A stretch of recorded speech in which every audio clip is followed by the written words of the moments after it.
First ever factory outlet Mukunda jewellery KPHB Kothapet Khammam Somajiguda Hanamkonda. నమస్తే, మీరు చూస్తుంది సుమన్ టీవీ. నేను మీ కీర్తి. నాతో పాటు శ్రవంతి గారు ఉన్నారు. నమస్తే శ్రవంతి గారు. నమస్తే అమ్మా. శ్రవంతి గారు, నాకు ఒక చిన్న డౌట్. ఈ రోజు మీరు నివృత్తి చేయాలి.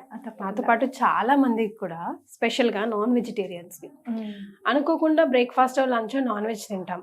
ఈవినింగ్ ఏదైనా ఆలయ సందర్శనానికి వెళ్లాల్సి వస్తుంది.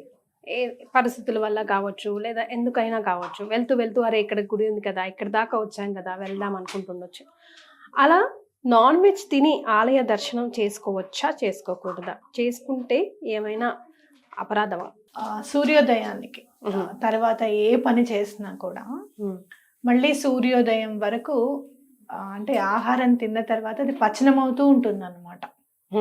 ఓకే, అంటే మళ్ళీ మనం రాత్రి కూడా తిన్న తర్వాత కూడా పచనం అవుతుంది కదా. ఆల్మోస్ట్ నీకు పచనం అయ్యి అదంతా కూడా బాడీకి అందడానికి మినిమం 3 to 4 hours టైం అయితే పడుతుంది. టోటల్గా అరగడానికి. అరుగుతూ ఉంటేనే శక్తి అలా వెళ్ళిపోతూ ఉంటుంది అనమాట ఎప్పటికప్పుడు కూడా. మరి అలాంటప్పుడు ఏదైనా కూడా ఇంకోటి ఏంటంటే సూర్యోదయం తర్వాత చేసిన పని మళ్ళీ సూర్యోదయం వరకు ఉంటుంది అనేది ప్రాసెస్.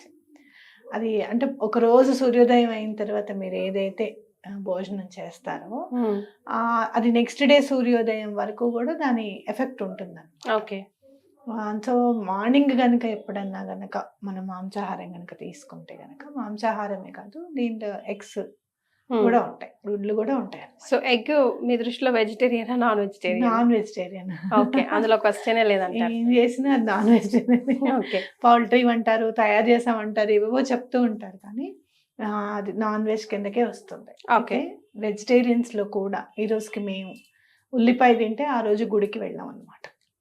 ఉల్లిపాయ అంటే తామస ఆహారం ఏదైనా కూడా నిషిద్ధము భగవంతుడి సేవ చేసేటప్పుడు అని చెప్పి చెప్తారు. అంటే మనలో కోపాన్ని కానీ లేకపోతే గనక ఏవైనా మిగతా ఏ వికారాలైనా కూడా రగిల్చేది తామసాహారము అని చెప్తారు. అలాంటి ఆహారం తిన్నప్పుడు భగవంతుడిని దర్శించడం అనేది నిషిద్ధంగా మనకి ఉందన్నమాట. కాబట్టి మాంసాహారం కనుక తింటే నెక్స్ట్ డే ఎటువంటి పరిస్థితుల్లోనూ తలంటు పోసుకున్న తర్వాతనే గుడికి వెళ్ళాలి, పూజ చేసుకోవాలి అనేది మనం గుర్తుపెట్టుకోవాలన్నమాట కంపల్సరీగా. ఓకే, సో ఒకవేళ వెళ్ళాల్సి వస్తే వెళ్ళి వస్తే ఏమైనా అపరాధమా? వెళ్ళాల్సి వస్తే దాన్ని ఎటువంటి పరిస్థితుల్లోనూ ఆపుకోవాలి. లేదు అంటే దానికి నో ఎక్స్క్యూజ్. నేను కాలు చేతులు కడుక్కొని పోతాను, బట్టలు చేంజ్ చేసుకొని పోతాను, స్నానం చేసి వెళ్తాను, నో ఎక్స్క్యూజ్. ఈవెన్ బాతింగ్ కూడా చేసి కూడా వెళ్ళాలి. అలాంటికి కూడా కాదు, ఎందుకంటే ఆ రోజు వరకు మీరు రైజ్ టు సన్ రైజ్ మీరు చూస్తే గనక తిథుల్లో కూడా ఇప్పుడంటే దృక్పంచాంగం వచ్చింది. వరకు పంచాంగ కర్తలు ఏం చేస్తామంటే ఏదైతే తిథి పొద్దున ఉందో అదే తిథి మనము పాటిస్తాం అన్నమాట. అర్థమైందా? ఇవాళ మార్నింగ్ సూర్యోదయానికి ఉన్న తిథినే మనం పాటిస్తాం కదా. అలానే ఇది కూడా అంటే భగవంతుడు సేవకి వెళ్ళాలి అని అనుకున్నప్పుడు ఆ రోజు అది ఎటువంటి పరిస్థితుల్లోనూ తినకుండా ఉండడం అనేది ఇంపార్టెంట్. అనుకోకుండా ఎవరన్నా ఇప్పుడు ఫ్రెండ్స్ ఎవరన్నా గుడికి వెళ్తున్నారు అనుకో, రండి అని చెప్తారు. చెప్పినప్పుడు ఇవాళ నాకు కుదరదు అని సుతారంగా చెప్పడం అనేది ఇంపార్టెంట్ చాలా. ఎందుకు అని అంటే గనక ఏదైనా తెలిసి చేసినా తెలియక చేసినా పాపమే కదా, అవునా కదా. ఇంకా తెలియక చేసిన దానికంటే తెలిసి చేసిన దానికి ఇంకా మన మనసు కూడా ఒప్పుకోదు. మనకు తెలిసి వెళ్ళామే, మనకు తెలిసి చేసామే అని అనిపిస్తూ ఉంటుంది. కాబట్టి అలాంటి వాటికి దూరంగా ఉండడం అనేది చాలా ఇంపార్టెంట్. అంటే ఇప్పుడు చాలా మంది చాలా రకాలుగా మాట్లాడుతూ ఉంటారు, మీరు కూడా ఎన్నో ఫేస్ చేస్తూ ఉంటుంటారు. ఈ శరీరమే మాంసం కదా, నిన్నటి నుంచి తిన్నది ఈ రోజు తల స్నానం చేస్తే ఎలా పోతుంది, ఏమవుతుంది, భక్తి శ్రద్ధ ఉంది కదా, దేవుడు ఏమన్నా తినకూడదు, తినండి, ఇది తినండి, అది తినండి అని చెప్పారా? ఇలాంటి మాటలు అంటూ ఉంటారు కదా, వాళ్ళకి మీ సమాధానం? శరీరమే మాంసం అని అంటే మన కడుపులో ఆ మాంసం మన శరీరాన్ని వెళ్ళట్లా, మనం తిన్న దాంతో మాంసం రెడీ అవుతుంది, అవునా. మన తిన్న దాంతో మన శక్తి కానీ మన మజిల్ కానీ అవన్నీ తయారవుతున్నాయి. అంతేగాని నీ మాంసం నువ్వు కొరుక్కొని తినేసేయడం లేదు కదా, అవునా కదా. అట్లా అంటే ఏదైనా కూడా సరే, శరీరం అనేది మాంసంతోనే రక్త మాంసాలతోనే రెడీ అయింది అనేది ఓకే, కాదని నేను అన్నాను.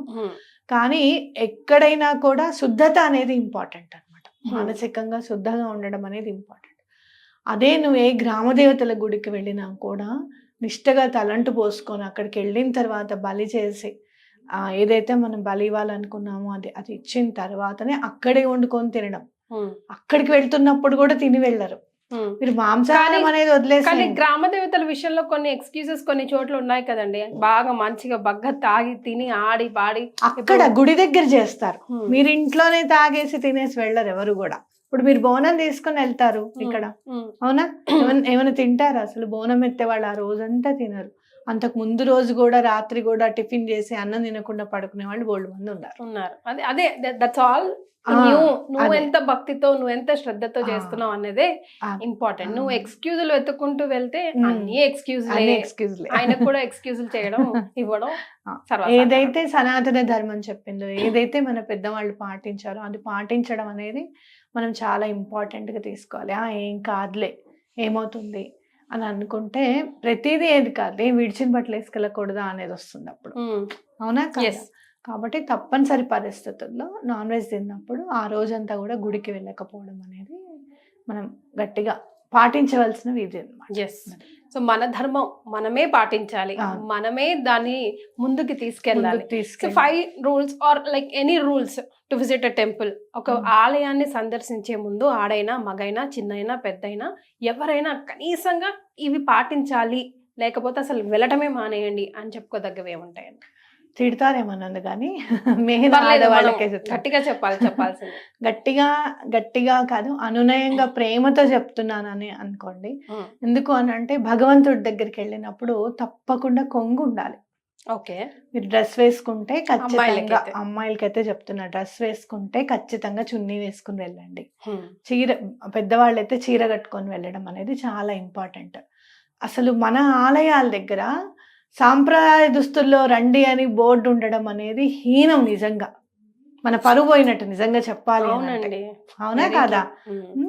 కాబట్టి తప్పనిసరి పరిస్థితుల్లో చున్నీ వేసుకోవడము, అలాగనే జడ వేసుకోవడం. వెళ్ళేటప్పుడు మీరు ఖచ్చితంగా పోనీ కాదు, ఒక 2 అల్లులు అల్లుకున్నా జడ వేసుకొని వెళ్ళడం అనేది చాలా ఇంపార్టెంట్ గుడికి వెళ్ళేటప్పుడు. ఓకే, సో సంప్రదాయ దుస్తులు అంటే శారీ, చుడిదార్, చున్నీ, దుపట్టా. ఓకే, ఇది మనది కాబట్టి మనం వేసుకో. జుట్టు నిజంగా చాలా స్పెసిఫిక్ చేస్తారు కొంతమంది. అయితే ఆలయం బయట నుంచోబెట్టి నువ్వు జుట్టు క్లిప్ అన్న పెట్టుకొని రా అమ్మ అన్న. ఎందుకు? Why so specific? Is there any reason behind it? మనకి ఆడవాళ్ళకి ఏంటంటే చాలా పవర్ఫుల్ ఉంటది అనమాట, చాలా అట్రాక్టివ్ గా ఉంటుంది. ఎలాంటి ఎనర్జీస్ అయినా కూడా తొందరగా అట్రాక్ట్ అవుతాయి అనమాట. నెగటివ్ ఎనర్జీస్ అయినా పాజిటివ్ ఎనర్జీస్ అయినా. అలాగే ఏంటంటే ఇప్పుడు మీరు జడ వేసుకునేటప్పుడు 3 పాయలు తీస్తారు కదా, ఏవైనా గంగా, యమున, సరస్వతి అని చెప్తారు, అవునా కదా?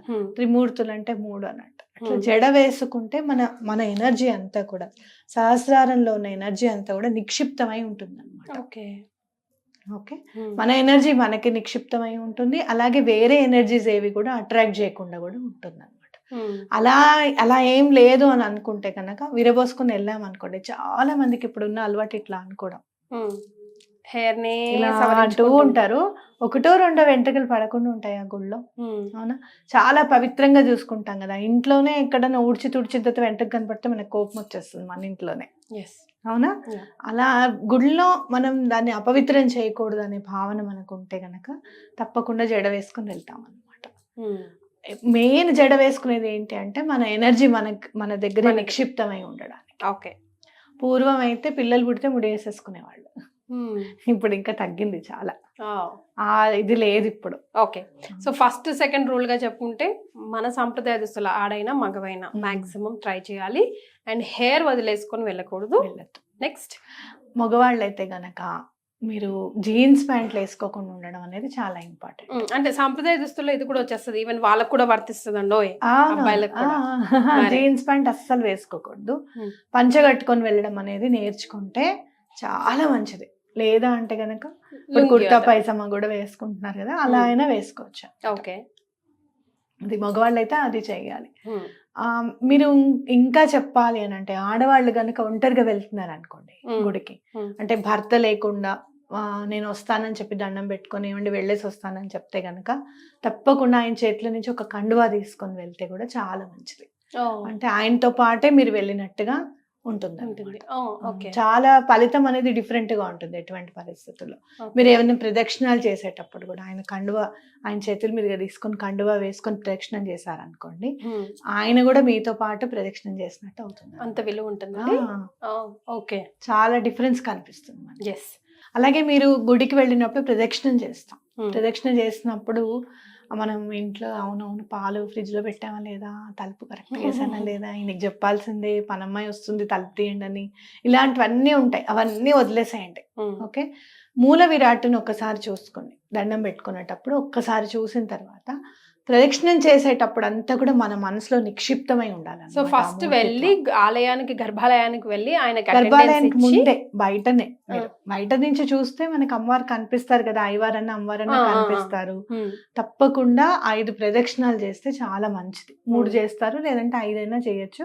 ఆ ప్రదక్షిణం చేసేటప్పుడు ఫస్ట్ మనం ఎక్కడైతే చూస్తామో ఆ మూర్తిత్వం అనేది మనకి ఇమిడిపోవాలి మన కళ్ళలో. ధ్వజస్తంభం ముందు నుంచి చూస్తే ఈజీగా కనిపిస్తుంది. అలాగే మీరు గనక ఏదన్నా గుళ్ళకి వెళ్ళినప్పుడు ఫస్ట్ వినాయకుడు ఉన్నాడు అనుకోండి, ఫస్ట్ వినాయకుడికి దండం పెట్టుకొని అక్కడ ఆ స్వామికి 5 ప్రదక్షిణాలు చేసి అక్కడ తీర్థ ప్రసాదాలు తీసుకున్న తర్వాతనే మిగతా గుడికి వెళ్ళాలన్నమాట. ఫస్ట్ నమస్కారం స్వామికే, ఫస్ట్ ప్రదక్షిణ వినాయకుడికే సమర్పించాలి. అలా మిగతా దేవాలయాలకు వెళ్ళి, అలాగే గుడికి వెళ్ళేటప్పుడు గనక కొంచెం పసుపు కుంకుమ తీసుకువెళ్తే చాలా మంచిది. అలాగే మీరు కొంచెం ప్రమిద, నూనె అన్ని తీసుకొని వెళ్ళి గుళ్ళో దీపం పెడితే కూడా చాలా మంచిది అన్నమాట. మీరు గుళ్ళో దీపం పెడితే ఎన్నో వేల దీపాలు పెట్టిన ఇంట్లో ఎన్నో వందల వేల దీపాలు పెట్టిన ఫలితం దక్కుతుంది. గుళ్ళో దీపం పెడితే కూడా చాలా మంచిది. ఓకే, సో జనరల్ గా కోరికలే కోరుకుంటూ ఉంటాం మనం ప్రదక్షిణలు చేసేటప్పుడు కూడా, నాకు ఇది కావాలి, ఇది కావాలి, ఇది అయిపోయేటట్టు చేద్దాం అనుకుంటూ ఉంటాం. అలా కాకుండా ఇప్పుడు ఏదైనా జనరల్ మంత్రం కానీ, శివాలయంకి వెళ్ళినా, వెంకటేశ్వర స్వామి ఆలయంకి వెళ్ళినా, వినాయకుడి దగ్గరికి వెళ్ళినా, అమ్మవారి దగ్గరికి వెళ్ళినా, మనసులో మనం పఠించుకోవాల్సిన మంత్రం కానీ లేదా సంకల్పం చెప్పుకునే విధానం కానీ ఏదైనా ఉంటుందా అండి? మన కాన్సంట్రేషన్ డైవర్ట్ అవ్వకుండా. నేను చెప్తాను చూడండి, ఏదైనా ఒక పూజ చేస్తున్నప్పుడు ఫస్ట్ టైం సంకల్పం తీసుకోండి, ఈ పని కంప్లీట్ గా అయిపోవాలి. ఇప్పుడు అమ్మాయి వివాహం ఉందనుకోండి, మంచి సంబంధం రావాలి స్వామి అని చెప్పి ఫస్ట్ డే దండం పెట్టుకున్న తర్వాత ఇంకా మిగతా 41 రోజులు అది భగవంతుడి మీద భారం వదిలేసేయండి. రోజు రోజు పెట్టాల్సిన అవసరం లేదు. ఒక్క రోజు మీరు పూజ చేసేటప్పుడు పెట్టుకుంటే సరిపోతుంది. శివుడి గుడికి వెళ్తే ఓం నమః శివాయ మంత్రము, అలాగే అమ్మవారి గుడికి వెళ్తే శ్రీమాత్రే నమః మంత్రము, అలాగే ఒకవేళ వైష్ణవాలయానికి వెళ్తే, ఒకవేళ వెంకటేశ్వర స్వామి దగ్గరికి వెళ్తే ఓం నమో వెంకటేశాయ, లేదంటే మిగతా ఏదైనా రామాలయానికి వెళ్తే కనుక ఆంజనేయ స్వామి గుడికి వెళ్ళినా కూడా ముందు జయ శ్రీరామ్ అనుకొని తర్వాత ఆంజనేయ స్వామి దండం పెట్టుకోవాలి. ఇలా ముందు ఒక గుడికి వెళ్ళిన తర్వాత ఇక్కడ ఏం చేయాలి అనేది కొంచెం మనం ఆలోచిస్తే కనుక మన స్ఫురణకు వచ్చేస్తుంది ఖచ్చితంగా. అలా మనం ఆలయానికి వెళ్ళినప్పుడు అలా దండం పెట్టుకోవడము, ప్రతిరోజు దండం పెట్టాల్సిన అవసరం లేదు. మీరు ప్రదక్షిణాలు చేస్తున్నారు అనుకోండి, ఒక 27 రోజులు ప్రదక్షిణం చేస్తామని అనుకున్నారు, ఆ రోజు చెప్పుకుంటే చాలు. ప్రతిసారి చెప్పాల్సింది లేదు. అప్పుడు ఏమవుతుందంటే కాన్సన్ట్రేషన్ మొత్తం భగవంతుడి పాదాల మీదే ఉంటుంది. నాయన నేను ఇది చేస్తున్నాను, నువ్వేమి ఇస్తావు, ఎంత ఇస్తావు అనేది నీదే భారం. ఇంకా నాకేం కావాలనేది ఫస్ట్ డే చెప్పేశాను. ఇంకా చెప్పేసిన తర్వాత ఆయన వినేస్తారు, చేస్తారన్న నమ్మకమే ఉండాలి. ప్రతిరోజు చెప్పాల్సిన అవసరం లేదు. ఇంకా అప్పుడు ఏంటంటే కాన్సన్ట్రేషన్ పెరుగుతుంది పూజ పైన. ఇంకా పరిసరాలు మనము చూస్తూ ఉంటాం. గబుక్కున ఎక్కడన్నా కుందులు కడుగుతున్నారు అనుకోండి, ఆ కుందులు కడగడానికో, అప్పుడే ఎవరైనా గుడి ఊడుస్తున్నారు అనుకోండి, మేము ఊడుస్తామను, ఇలాంటి వాటిల్లో సేవ మీద కూడా దృష్టి పెడితే కూడా చాలా బాగా కలిసి వస్తుంది.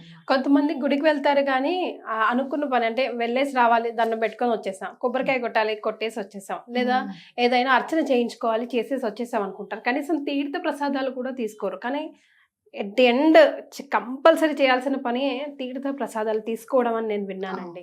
సో దాని గురించి ఒకసారి ఉపవాసం ఉన్నామని చెప్పి ప్రసాదం తినని వాళ్ళని ఎంతమంది చూసాను. మరి తినరు కదా ఉపవాసం ఉంటే.